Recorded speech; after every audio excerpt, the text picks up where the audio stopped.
we came to each other with this idea of expanding our relationship and wanting to try new things, but there wasn't, oh, I've been, after lusting after this one person, and this is kind of an excuse to go and seek them out.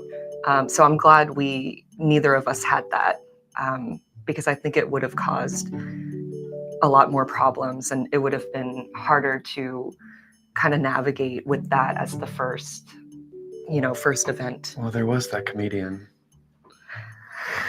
He wasn't. I mean, if we want to really, okay. Backtrack, he wasn't the first. The writer. Before that, there's so many different things that different people bring to the table, and a lot of people say that, oh, you're just playing the field. You'll be old and lonely because you want too much. You have to settle. You have to compromise. And that never felt right to me. I never understood why I'd have to give up some important need or desire of mine just because everyone expected me to. I didn't want to possess anyone, and I didn't want anyone to have to possess me. And I feel like Angel's so amazing. I want him to share his heart with other people. I want to share my heart with other people. And I think that we can still have our relationship.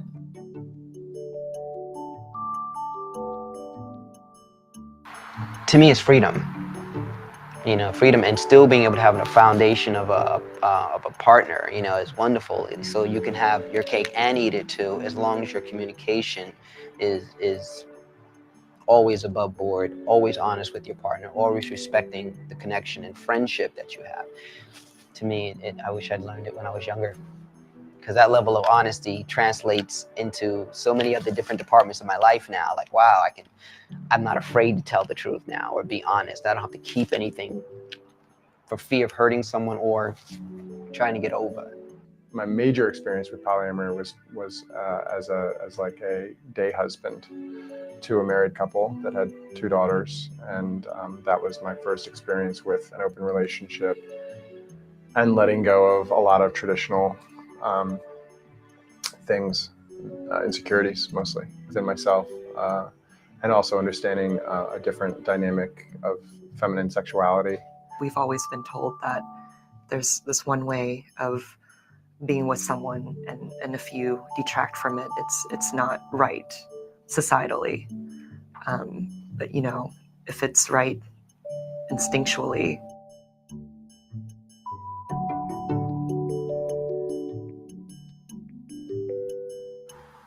The risks of being in a polyamorous relationship, the obvious that most people think of when they think of open relationships is the sexual risks that you take and, STDs, those things, which comes down to communication again. How I would tell Angel about that. And really for me, it's been, how do I make sure that Angel knows how much I love him no matter what, even though there's another person in my life who I'm excited about.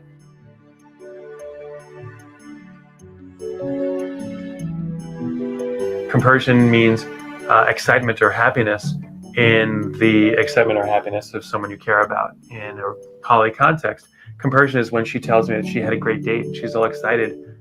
I'm not jealous, I'm happy for her. Compersion is sometimes called the anti-jealousy.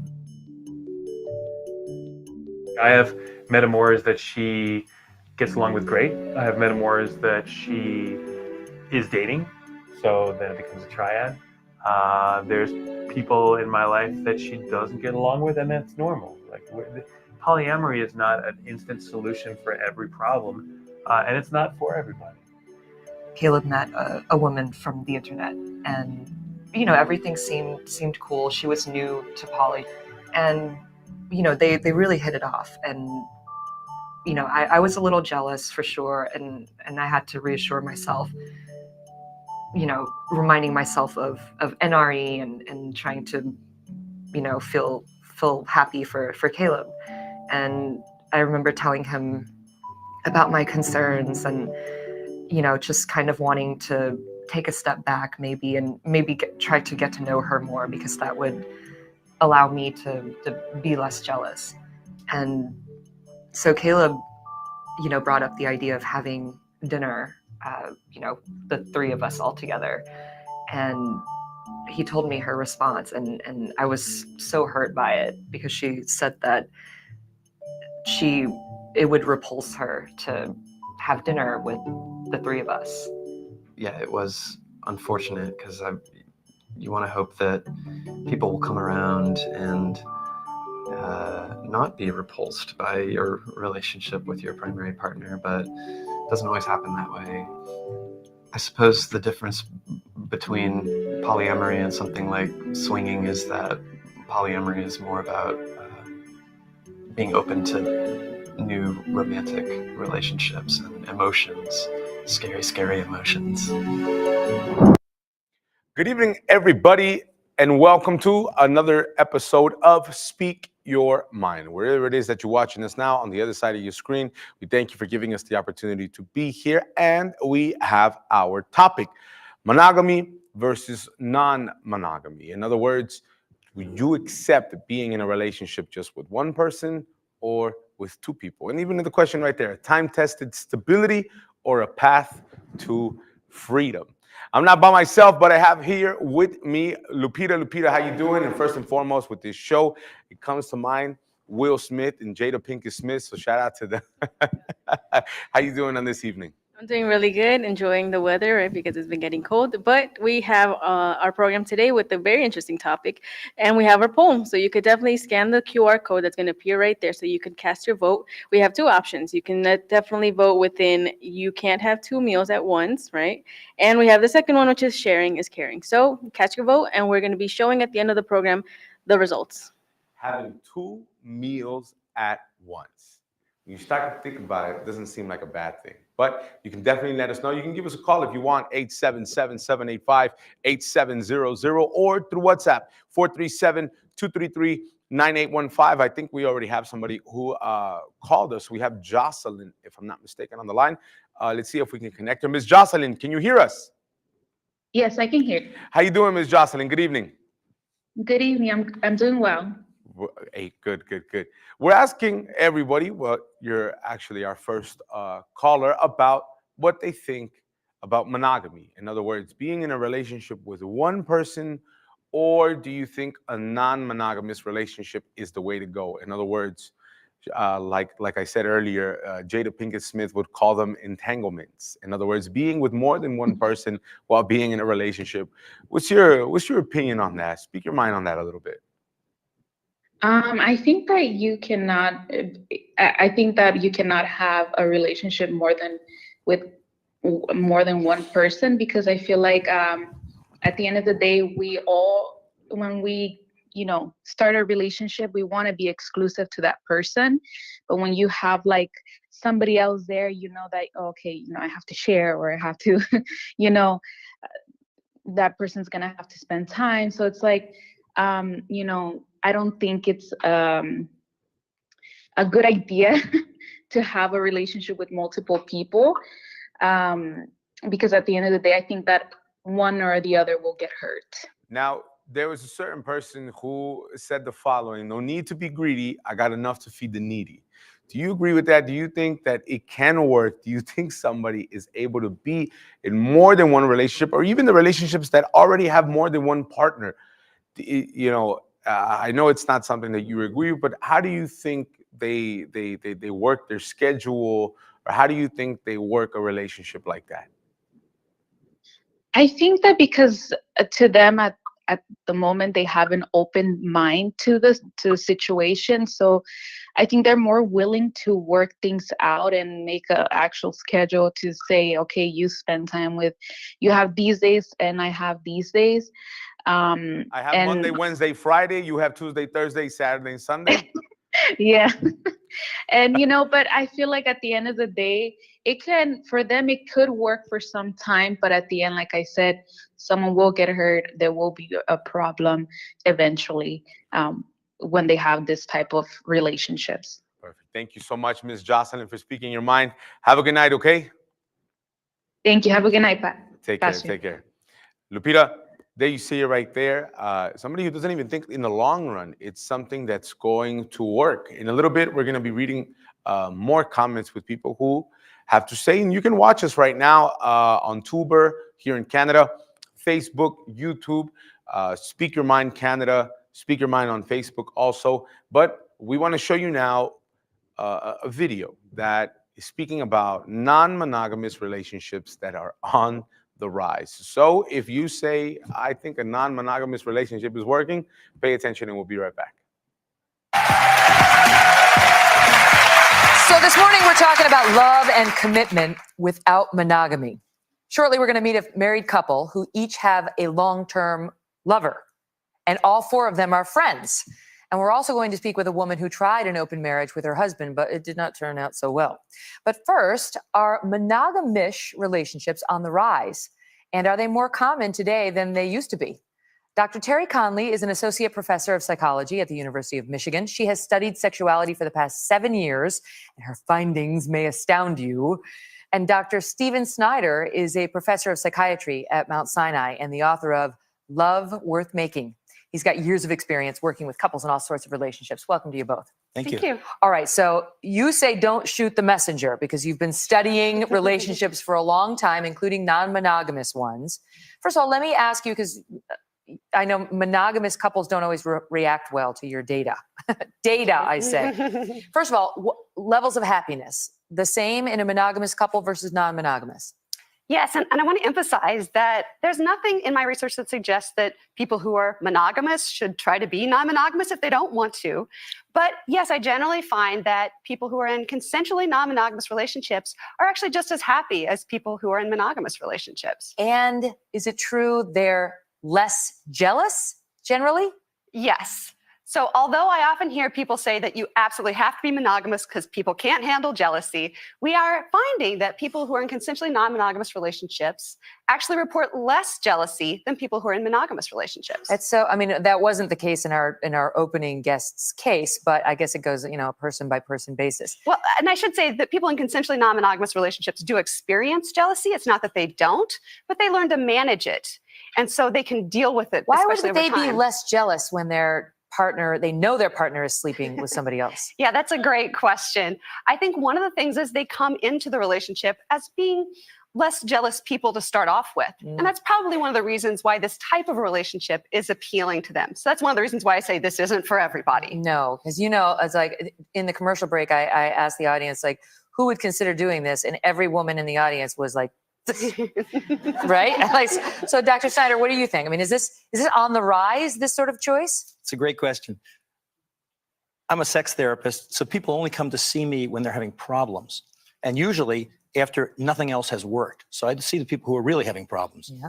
And the basic message when it comes to non-monogamy is you don't want to do it just because you think it's going to solve a problem. Non-monogamy is not the solution to a problem. See, but if my husband came to me after years of being in a committed monogamous relationship and then marriage and said, I want to try an open marriage, yeah, I'd say what you're really looking for is a divorce or a permission slip to go cheat. Yeah. Denied. Yeah, yeah. Right? So the first question.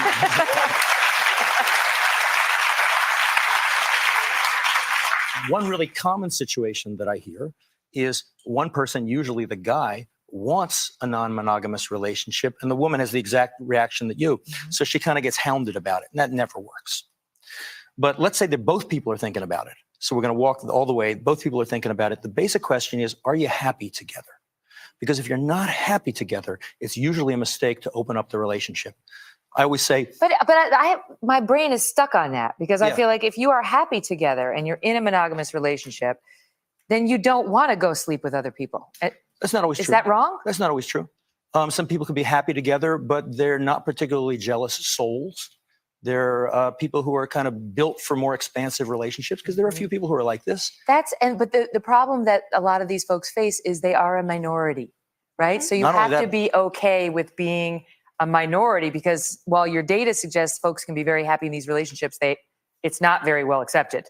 No, it's not well accepted at all. It's one of the most stigmatized groups that I've ever had the chance to study. People have exceedingly negative reactions to this arrangement.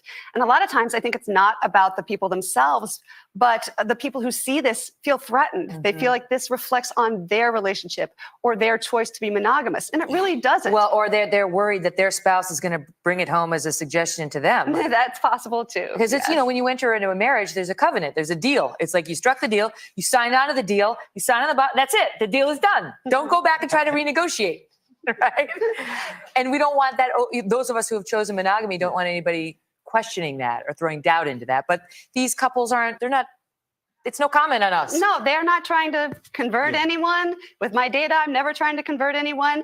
I would just encourage people to allow people to make their own choices and try to support the other people's choices as well. Okay, you know that there are going to be a lot of people sitting at home watching this saying, but what about the children? Is this unhealthy for the children? Are they confused? What say you on that? You've got the data. So I actually haven't studied this myself, but Elizabeth Sheff, who's a sociologist, has done extensive work with this group and has found that actually the children of polyamorous parents are doing really, really well. They feel loved. They have multiple parental figures sometimes, and that makes them feel supported. They don't have a hard time with stigma just because our world is kind of crazy anyway. You know, dad's got a girlfriend or mom's remarried, and so they don't really feel like they're stigmatized that much. And they're a group that's actually doing very, very well. I think it's also to remember, though, these people are pioneers. This is really the first generation of polyamorous people. Yep. So really nobody knows how this is going to turn out in the long run. And I think your research shows, Dr. Connolly, that this is really one of the most highly stigmatized groups in existence. By the way, just so we understand, open marriage is when you're married with somebody and you're allowed to sleep with others, and everybody understands that. Swingers, that's when you're married, couples married, and they together go sleep with other couples, right? Yes, basically. And polyamory is what? In polyamory, you're allowed to fall in love, is basically what I say. So a primary couple might decide that it's okay to have sexual relationships with others, and it's also okay for those relationships to be romantic and loving. And so, whereupon the women stuck their arms even farther underneath the armpits. All right, but it's happening. All right, Lupita, I'm not gonna lie to you. This lady's bugging out a little bit. She said that being in that type of relationship lets you even be affectionate, romantic to another person. What do you think, and do you have any comments? I think, well, the topic is a little too crazy to talk about, especially when you understand what marriage is and how important it is not to have just one person in a relationship. So But why not one more? I think, I don't know, it's just sharing and being with more people and that communication. I wouldn't understand how you can have so much intimacy with various people. No, so I definitely think just one person is fine. Do you have any comments Yes. on our topic? So we have Helena here that says, I have no religious conviction for or against monogamy, but in a world where every option is available at your fingertips, isn't someone choosing you and only you time and time again the most beautiful experience of living out unconditional love? Not in a self-serving way, like an unconscious desire to be picked, but more in a shared energetic experience between two, where y'all cultivate this third entity that is based on mutual understanding, growth, and passion. I understand everyone has free will, and as a Generation Z woman, I will continue to exercise that free will to only reproduce with men who have qualities of bravery, loyalty, and discipline, as that is what the current gene pool is calling for. And we have Andrea that says, I've always felt that there is something precious and sacred about being special and the only one to my husband. It's beautiful to be loved so deeply and be committed to that. There are things we only do and have with each other. So, I mean, there are people that are trying to make 2 people special, 3 people special. What do you think? I mean, We'll get back to you. I think we have Myrna on the phone. Let's see if we can connect her right now. Myrna, can you hear me? Yes, I can hear you. Good evening, Myrna. How you doing? I'm doing good. So we're asking everybody about being in a monogamous relationship and a non-monogamous relationship. There was a video that basically explained being in a non-monogamous relationship is you giving your partner the ability to start a different relationship with another person, being romantic, being affectionate. In other words, falling in love with another person while still being married to said person. Myrna, are you married?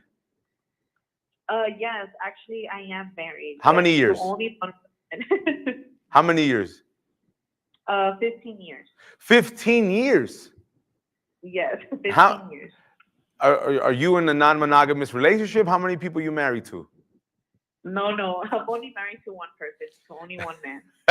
So what do you think about this? What do you think about people who do that? They're in non-monogamous relationships. I mean, honestly, I think when you're in a relationship, like if you're married, I believe that you should only be married to one person because in the moment that, for example, if you start to add more people in a relationship and you start to be in a relationship with 3 people, with 4 people, and think that it's okay, it's really not okay because, for example, you end up giving more space for what? For these, like, I don't know, it's going to end up being a more toxic relationship, right?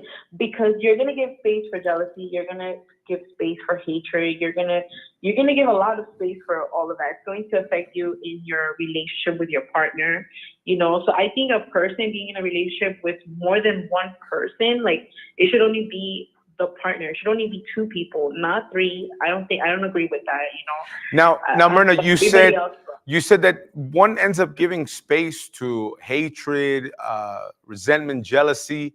What if the person goes, you know, I'm not really a jealous person. He can do whatever they want. He can do whatever he wants. She can do whatever she wants. What if they're that person who's really not that, they don't react in that type of emotion? What if there's somebody who say, you know, I think I can handle it. I think having more than one person in my life is easy to control, or they're more than capable of doing so. Would that then slide, or do you just not agree with it at all? I don't agree with it at all because if the person says, "Oh, I'm not jealous," like it's fine, you can go with the other person. I don't believe in that. I believe that the person will be jealous at a certain point because if they weren't jealous, they wouldn't have another person. You know, so okay, like they're still going to give space to jealousy because if the person is in a relationship with someone else, imagine someone else, like how do you live like that? Like how are you? I mean, they can tell you how they live like that. You know what I mean? They make more than one person happy. What would you say then to the person who wants to start a relationship with somebody who feels lonely, somebody who feels sad? Don't you think they'd kind of be doing the world a service and making one person less sad, less lonely? No, of course not. I think that it should only be one person. I don't think they're doing the other person a favor. I feel like the person is actually affecting themselves when they're being in 2 relationships. Thank you so much, Myrna. Speaking, being a woman who's married of 15 years, we congratulate you on your tenure of being married. We wish you all the best and success in your marriage. God bless you, okay? Have a good night. Good night. Take care. You can keep giving us a call, 877-785-8700, or through WhatsApp, 437-233-9815. We took this question to the streets of Toronto to see what they had to say about our topic. We'll be right back.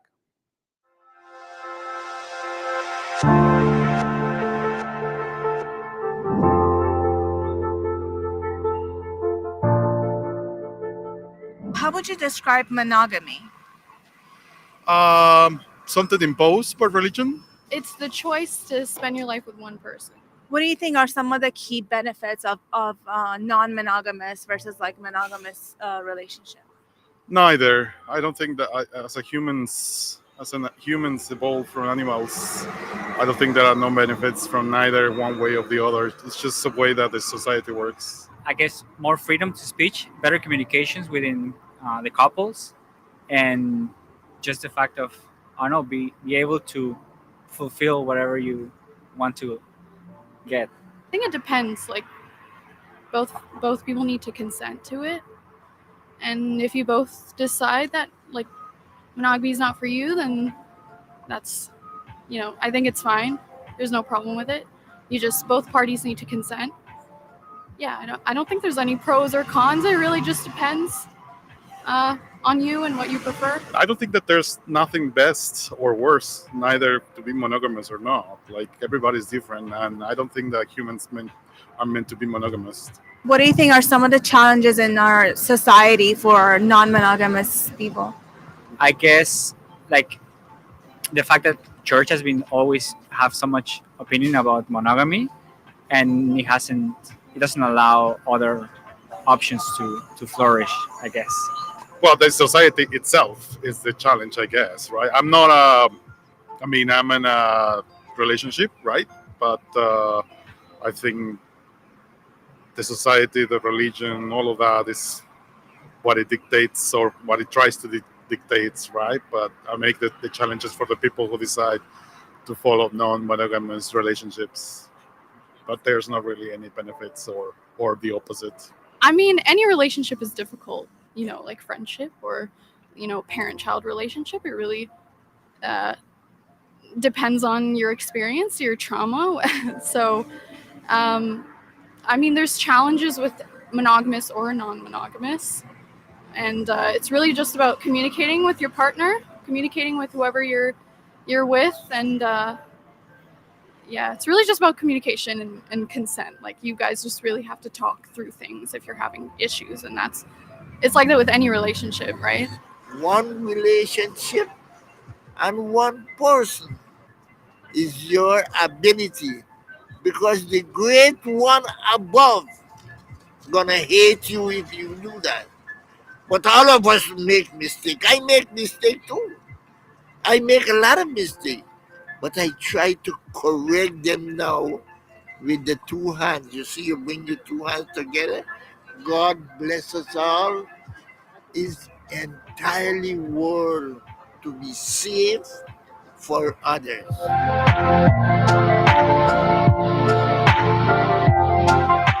What's your, I'm going to ask you to put your money where your mouth is now, having read a fair bit of evolutionary psychology. What's your feelings on what would have been a typical ancestral setup for relationships? Yeah, so I mean, basically, what I've read for what goes on in hunter-gatherer societies, they were largely monogamous for the most part, for multiple reasons. One reason is it was essentially impossible to stockpile resources in a hunter-gatherer or foraging society. So a man could not accumulate vast amounts of material wealth, simply because if you're in a small band or a tribe and you're constantly moving, going where the food is, where the water is, you can't hoard like lots of material resources and carry it around with you. That's one reason. And then another is that simply, men had to rely on one another and trust one another in war and in hunting. And men aren't going to go, fight for, someone in their tribe who has all of the women, right? Like, why would they do that? And so basically men had to essentially, I mean, this sounds, maybe it doesn't sound so good, but basically like men had to create a system where the sort of access to sexual partners or whatever was roughly equal in order for the tribe to survive. Now, this doesn't mean that in hunter-gatherer societies, infidelity didn't exist, or, mate poaching, which is, luring someone else out of a relationship. Like, there's research on modern day hunter-gatherer societies, and there is infidelity, there is, cheating, there's, divorce exists in a way where basically like, people will switch partners later on and leave their current partner.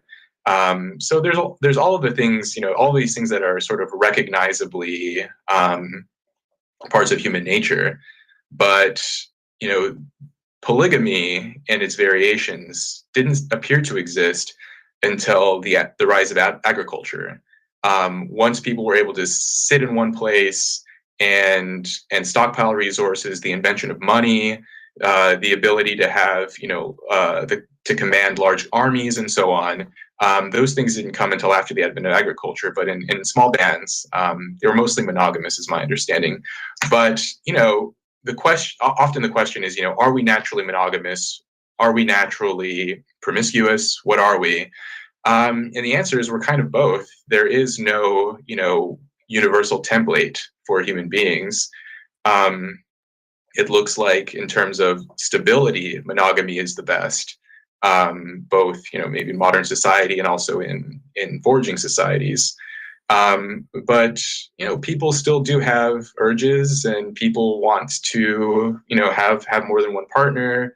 Divorce is widespread. And so, yeah, we sort of want to, have our cake and eat it too? Yeah. Which is very, that's very human. And that is another phrase that a lot of people have, Lupita. You can't have cake, I think, though, and eat it too, something like that. In other words, it's tackling on something much more difficult than what you originally intended to do so. But before we close our poll, I wanted you guys to see our second segment. Real quick, I want you to pay attention so that when we come back, we're going to be able to discuss this and then end our program with all of you. Pay attention.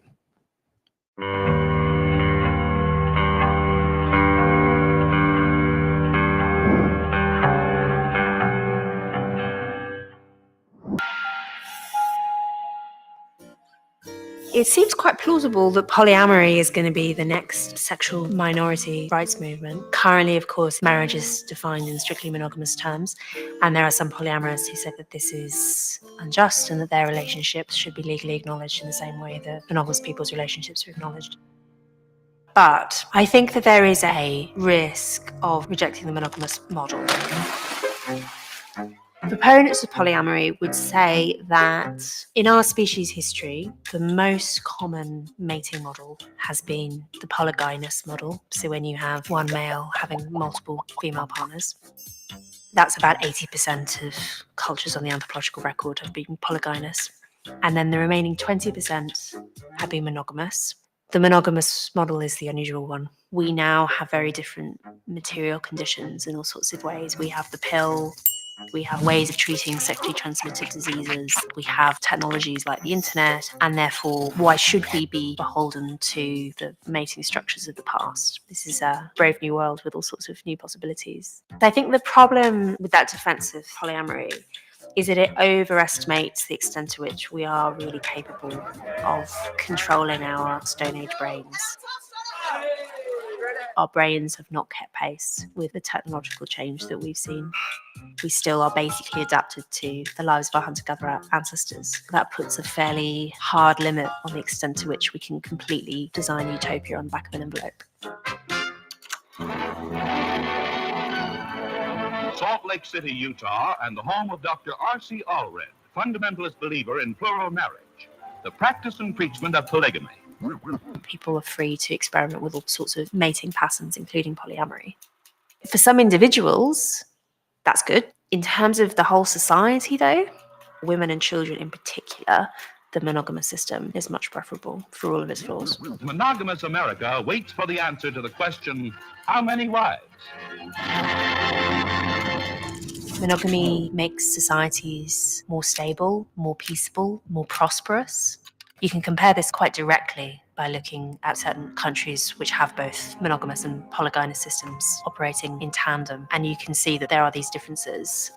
Households with multiple wives are much more prone to conflict. Stepchildren in particular are much more vulnerable to abuse by their step-parents. It's a phenomenon that evolutionary biologists call the Cinderella effect, described by Steven Pinker as the single greatest risk factor in child abuse ever identified. We've inherited our monogamous marriage system from ancient Rome, which is unusual in having a monogamous model. But Roman sexual ethics were wildly different. Roman culture, including sexual culture, was fairly cruel and shocking. In the Roman world, Harvey Weinstein would have been completely unremarkable. The idea that a rich, high-status man should have sexual access to his social inferiors, in particular his slaves, was completely unquestioned in the era before Christianity. Prostitution was completely permissible. The sexual double standard was alive and well, and that men were basically allowed to be as promiscuous and unfaithful as they wanted, whereas women were expected to protect their chastity fiercely and so on. And into this world, in the 1st century AD, comes Christianity with some very radical, very shocking ideas about sexuality. The idea that, yes, women should expect to be chaste, but so should men. The expectation that women shouldn't have premarital sex, this is also applied to men for the first time ever. Often this was a most unwelcome message to men of the 1st century AD. But for all sorts of complex historical reasons, it caught on, and Christian sexual ethics became the dominant force in Europe and colonies for 2,000 years. And then in the 1960s and onwards, we end up slowly unraveling the embedded Christian ideas. But we're still on that kind of de-Christianization course. I think that often feminists make a mistake in assuming that there's a binary between feminist ideas on the one hand and Christian ideas on the other, and that they are necessarily in conflict. For all of the downsides of the Christian view of men and women and sexuality, also there is this fundamental idea that the weak should be prized and protected and the strong should restrain themselves, which was radical then and really remains radical now. Before I speak my mind on this topic, Lupita, do we have the results of our poll? Yes, we have the results. We had 84% voting for you can't have two meals at once. And we had the 16% voting for sharing is caring. So that's the vote for tonight. And well, we hope that tomorrow maybe you'll participate. Sharing is caring. That was a good one. It was, huh? The thing is, if you're watching this now, God, he actually spoke about relationships. He said that two will become one. He never said three will become one, four will become one, five will become one. And if I'm being honest, the last video is kind of what a lot of people do nowadays. They find small things to kind of back up a claim that's already empty. And yes, although we see men in different countries have more than one wife, that still doesn't justify. And even though it can sound, physically speaking, as something good, as a good time, as something that, you know, is probably going to get you a little bit more with adrenaline, one doesn't know what's behind all of that. And first and foremost, there are people who are on this world who can barely take care of themselves, barely can take care of their marriage. And now you mean to tell me that you want to give the okay for 3 relationships, 2, 4 relationships? How is that going to work? That's why it's important for you, for us, to develop a relationship first and foremost with God. Because God, he doesn't switch those values for nothing. He doesn't switch those values for no one. And I know what you're probably thinking. You're probably going, well, if in the Bible it says that Solomon and David, well, yeah, but look at what happened. Look at how their lives and certain mistakes marked them for their lives, for the rest of their lives. It's those decisions that we make in a moment of impulse, or the decisions that we make based because of somebody else's influence, that can kind of mess us up. And that's why I want to show you Anna's testimony. Somebody who also was going through a tough time. And if you're watching us right now and you want to put an end to that suffering, I promise you that you getting into another relationship, finding a rebound, you entering in a relationship that's going to have you have a bunch of people, is not the solution for you. Because at the end of the day, you're still going to feel empty. You're still going to feel alone. What you need to do is to develop a relationship, a true relationship with God. And that's why this Sunday at 10 o'clock in the morning, I invite you to our gathering of faith and miracles here at 2420 Dufferin Street. We're here in Toronto. You can take the 29 bus, the 929 bus, but you can end up right there, right on the corner of Bowie Avenue, about a block and a half from Eglinton. But you're going to have the opportunity to develop a relationship that is true, a relationship that doesn't fail, a relationship that doesn't break off. God doesn't end his relationship just like that. No. But if you say, Pastor, you know what? I realize that I need that help. I realize that I can't go forward in my life if the main relationship that I need to strengthen is weak right now. Well, then you have that opportunity. Pay attention to Anna's story and understand, even here, maybe you even say, Pastor, I can't wait till Sunday. Sunday is too far from now. We're open tomorrow. We're open this whole week. We're open from 6 o'clock in the morning up until the night. So if you want help, if you want to put an end to the suffering, then we'll be here, 2420 Dufferin Street.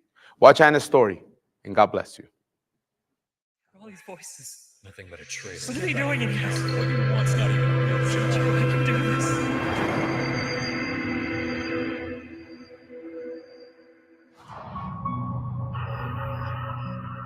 Can't sleep, huh? Yeah, I'm here. I can help you sleep, though. It probably started when I was young. like age of 5 or 6, I was molested. Lay down. I help you sleep. Yeah, that feel good? Yeah, that should help you sleep right there. And I grew up being angry and depressed, feeling a void, and I was very angry at God because I couldn't understand why it was happening to me. It was like family for us. So we have to go after school to his house every single day, and I hated school because of that. For me, it was hard. It was a battle in my mind. First, I was afraid. Second of all, it was hard. It was, yeah, it's true or not true. I don't have a clarification in my mind because I know it happened, but it was very difficult to explain. I could not explain. My mother went to this spiritual lady. They do like a witch doctor for do a cleanser. She just decided to go there. I don't know for what reason. She never told me about it. And she said, come with me. And that time we went together, and my mother was doing a cleanser that I was in a different room, and the lady was doing a ritual for my mother, cleanse of envy or jealousy, something like that. The lady told her that I was abused.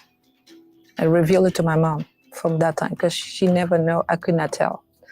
And the lady told her that the guy who abused me, he tied my heart for me not to tell nothing. He did a witchcraft on me. So from there, for me, I was just crying every day. I could not talk because I would just say, why me? Why me? So I developed very being angry and just not happy.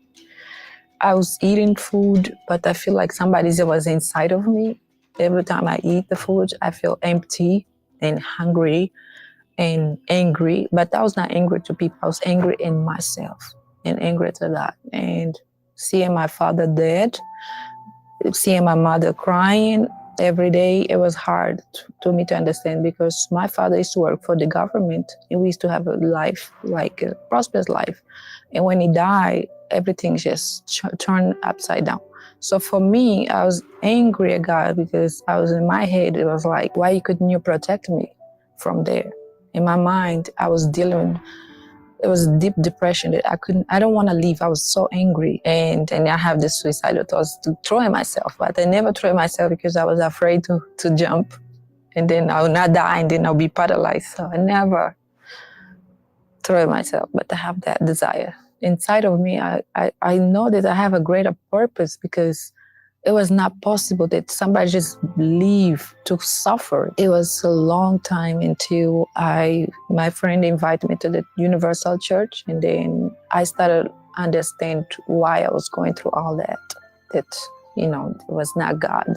Probably it was the devil that create all this situation. So I started going to church every day, and I just let God deal with my heart. I want to answer. I want you to tell me, God, where are you? And I started to see that other people being delivered. So I was like, wow, this is real. And I just started opening my heart to God and say, God, if there's anything like that in my life, just deliver me from all, whatever it is. Because I believe that you're here to help us, And when I started to go to church, God gave me a reason to live, to smile, to be happy, and to understand that it was not his fault. Today, I feel grateful. I feel peace. I feel like nobody or nothing can stop me to search and to achieve my dreams and to believe that God is real. He really works. And I was in bed, depressed for many years, and he took me out of there. Now, today, I have the desire to live, to tell people that no matter darkness that you are, God can take you out of there. You just gotta open your heart and to give a chance for him. Maybe you're angry at God like I was, but you have to give a chance to him to work on it inside of you. There's no money, there's no car, no house, nothing can do what God done in my life. I'm free from depression, and the void that I have before, God fulfilled that void. I'm happier. I'm so happy that I want to share with people that you can be happy too.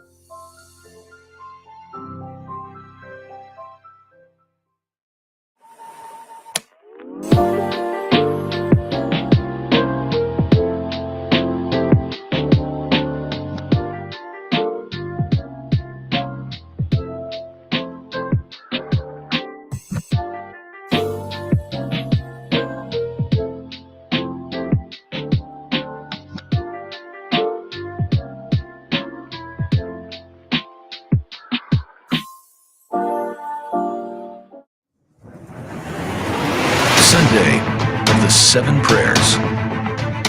In the gathering of faith and miracles, bringing restoration to health, prayer for your deliverance, to your love life, to your family, your financial life, for inner peace, and a real and true encounter with God.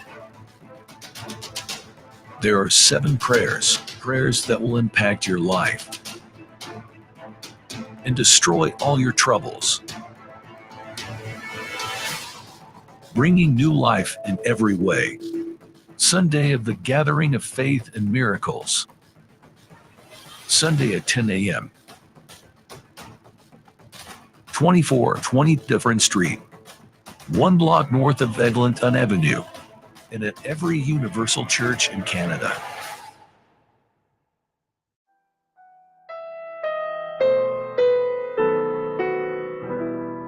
Lift up my eyes to the hills, from where does my help come? My help comes from my Lord, who made heaven and earth. He won't let my foot be moved. He who keeps me is the Lord, the one who keeps Israel. Will neither slumber nor sleep.